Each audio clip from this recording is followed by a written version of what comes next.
first time in a decade where we are seeing the best market, the strongest demand. After 1 or 2 years of COVID, a lot of companies soon realized that they do need a physical place to come and work. How do we break the growth from being concentrated into only a few cities in India? I think everybody wants to be where the talent is. They want to be where it's convenient for people. The first thing we do is actually look at the social infrastructure. That push that you would need. There's a lot of talk of single window clearance. It is not single window clearance anywhere.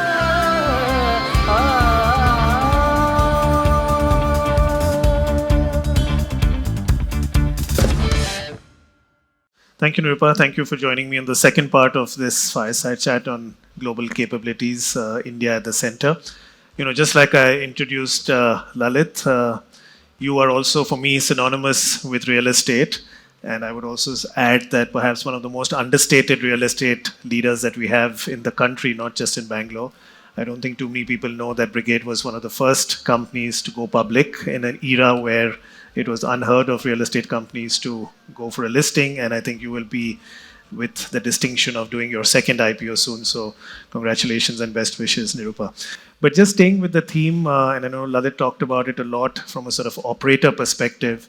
I don't think I would be going too far in saying that if it wasn't for the impetus that a lot of the support sectors in Bangalore and elsewhere came up with, and I think real estate has been critical support infrastructure for the growth of GCCs. And therefore, you've seen it obviously from a different lens, but with as much closeness as perhaps others have.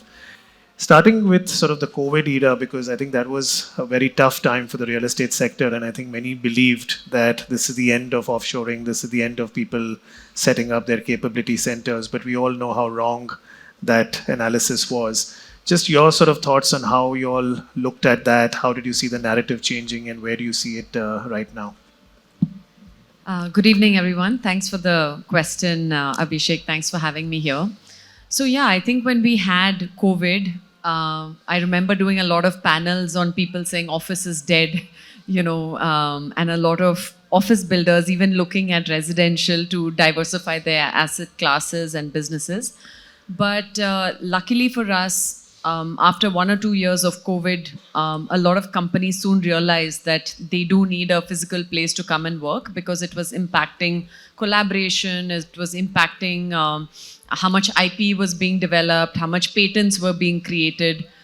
So very quickly people realized that, hey, we actually need to come and meet in a space so that IP and more patents could be created. And there was a significant drop in a number of patents as well during that COVID era.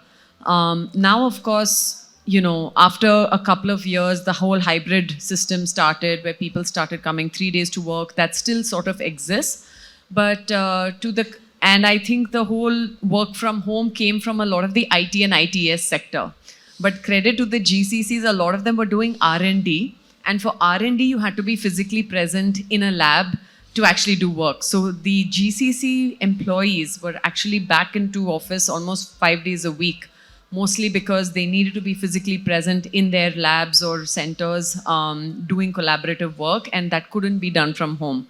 So even today, I think we see tech parks where there are more GCCs with higher occupancies. We see the places where there are IT services companies working out of. It's still fairly, I would say, hybrid.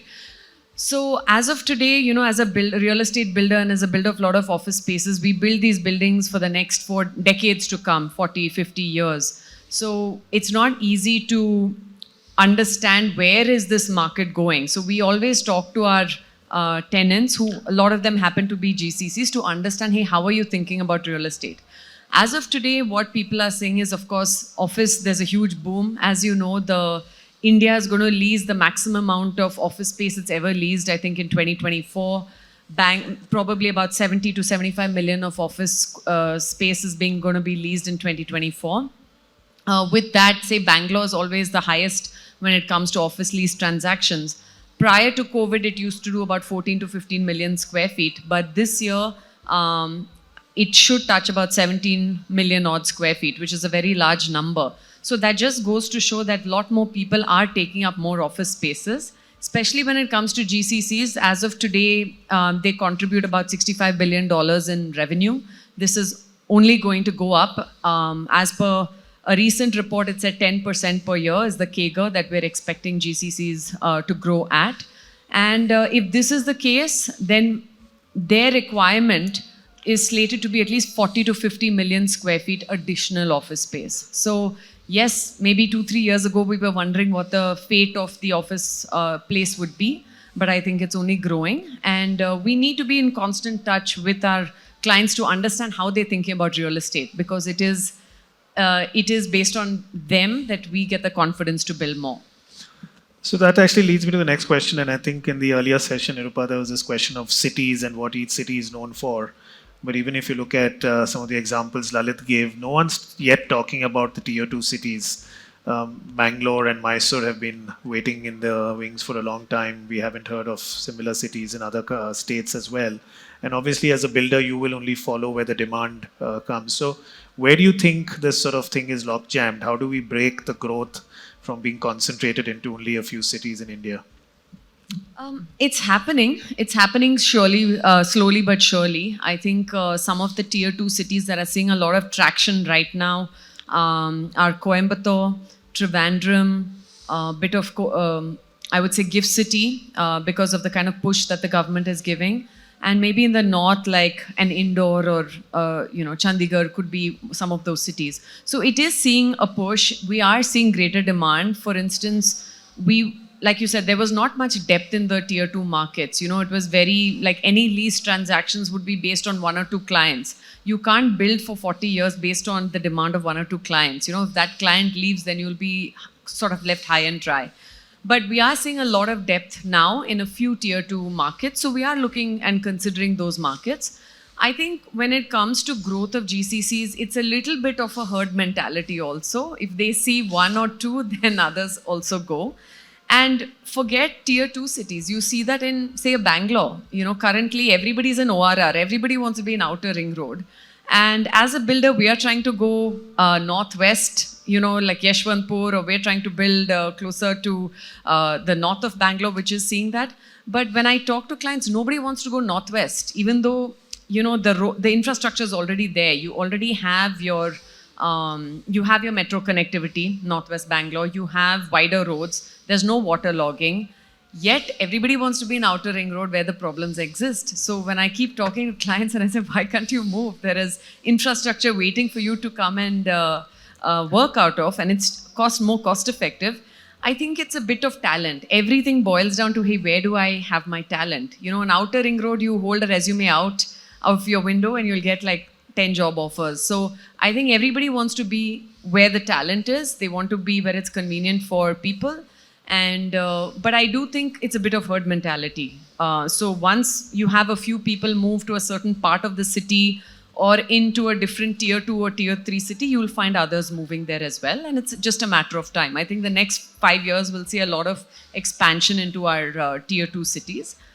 Another point to add there is, I think that there's a lot of the youth, right? That's the youth is the one driving this whole driving the workforce. I think average age of our working population is 30 to 35 years old.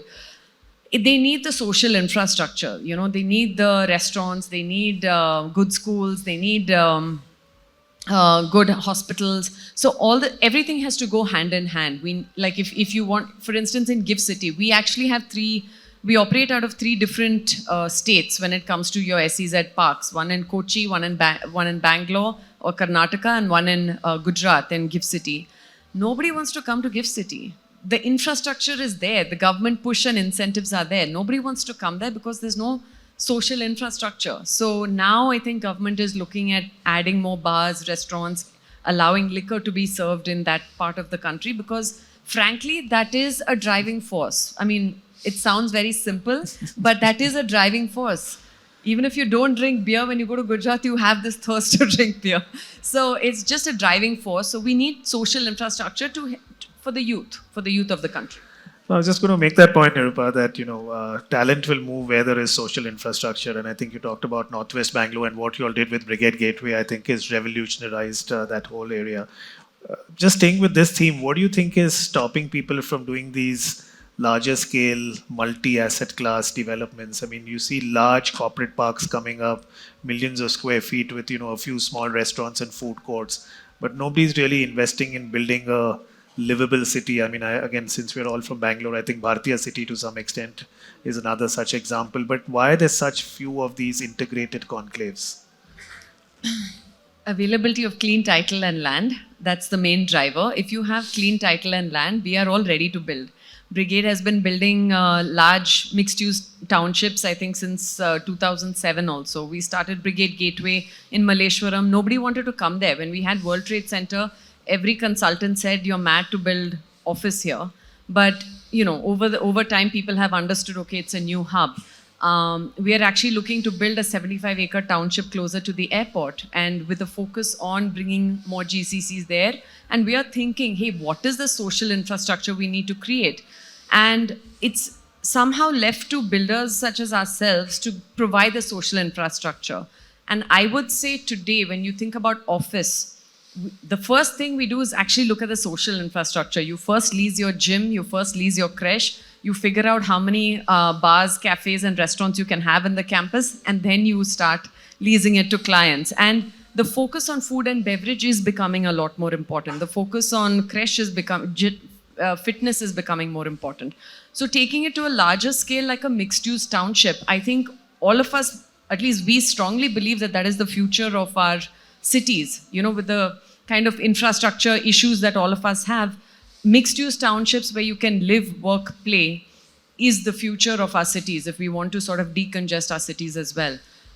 So again, but you can build that if you have enough area, if you can get clean title land parcels, and you need large land parcels. You need 40 acres, 50 acres, 100 acres to do all this, and you generally can't find that in CBD areas. You have to go towards the outskirts of the city where the infrastructure has not yet been built.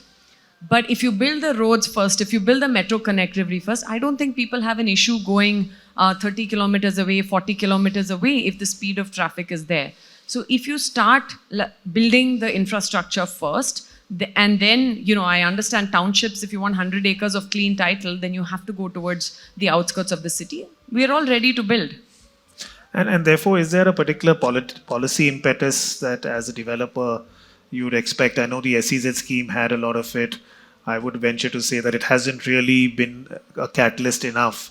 So for builders to make these massive investments, what is that one policy change, or I don't like the word incentive, but that push that you would need to take some bigger bets and create that infrastructure? We are not looking for major incentive. Just give us our approvals quickly. We'll work fast. Right now approvals take at least 1 year to get. Then a lot of laws are retrospectively applied in terms of taxation. There's no clarity in terms of a lot of the policies. So if we had some clarity, for instance, TDR or premium FSI, there's no clarity for 7-8 years. So we're all stuck in limbo. There's a lot of talk of single window clearance. It is not single window clearance anywhere. So we just want approvals and laws to be clear so that we can all follow the laws. We can all follow it knowing well that, hey, this is prescriptively, this is what it is. We want confidence that laws will not retrospectively be enacted, and give us our approvals quickly. It is up to us to make our projects profitable or financially sound. But of course, a lot of this, if we are to build social infrastructure like schools or hospitals or anything else, then of course getting land at a slightly lower cost is always welcome. But apart from that, I don't think builders are looking for anything exceptional. Yeah, maybe more clarity on credits, on GST credits on buildings, and not have the Supreme Court send it back to the High Court. Yeah, so I think some of those. So that's what I meant by lack of clarity with GST and, like for instance, joint development agreements. We've talked on that before. There's no clarity. We don't know what GST bills we are going to be getting. Sometimes you could be getting GST retrospectively put onto projects that were pre-GST era. So those kind of things I think are demotivating. Sure. Nirupa, you mentioned about engaging a lot with your occupants, tenants, and determining trends on where they're going to grow, what kind of growth is coming. How much does AI focus in those feature in those conversations, and what is your own sense of the impact that AI will have, and what are you hearing your occupiers say? No, I think AI is the future. Everybody is using it in some form or fashion, and I think within the next 4 to 5 years, I wouldn't be surprised if it's infiltrated our lives in a very big way. Um, a lot of occupiers are using it in their own business. For instance, with us, I know even as a real estate developer, which is typically a very brick and mortar traditional business, not known to use technology, most builders use only 1% of their top line into tech. But now that's changing, right? Everybody wants to use more of AI. For instance, every department, whether it's your HR, when it comes to recruitment, running through thousands of resumes by using AI. When it comes to legal, using legal tech to go through hundreds of agreements, again, that can use AI. We use a lot of drone technology to scan large parcels of land to understand if there's any nalas, high tension cables, whatever, over large parcels of land. And interestingly enough, I never thought this. I thought AI would first disrupt your mundane businesses and mundane activities like accounting, legal, etc. But I find AI actually disrupting the creative jobs first. They're taking, like whether it comes to creative writing, creative design. I find AI actually interestingly having disrupted that first before the mundane jobs. Maybe there's some sort of more resistance when it comes to, lawyers saying, hey, this is how it's always been done.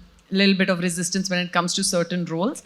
But I think we will all have to use and incorporate AI into our businesses if we are to stay ahead of the curve. All right. Nirupa, the last question again before I open it up to the rest of the audience. We've always talked about this being the India decade. Real estate is booming, GCCs are booming, everything you touch is turning to gold. But since we're all realists and we've seen enough cycles, what would be those two things that you would call out as potential headwinds? Currently the way the market is, there is only I only see mostly tailwinds because India is actually seeing decadal highs when it comes to real estate. Usually with real estate, if residential was doing well, then office and maybe hospitality wouldn't be doing so well. If office was and hospitality was doing well, then sometimes residential won't be doing well. This is the first time in a decade where we are seeing the best market, the strongest demand that we have seen in the decade, like I said. Every sector is doing well, whether it's retail, whether it's office, hotels, residential. The only thing we sort of keep track of is, of course, the velocity of bookings, the velocity of sales, the velocity of transactions. But even that, I would say, is very, very strong. You can reduce your sales cycle while increasing price, right? Usually there's an inverse relationship between price and demand. Right. But here, price is increasing and demand is increasing. There are a lot of macroeconomic factors propelling this growth. And I think I don't see any headwinds today. And I don't think I can talk for the next 10 years. I think that would be unrealistic of me. But I can say for the next 2 to 3 years, we don't see anything from an India-centric view. Of course, global macroeconomic issues are always there.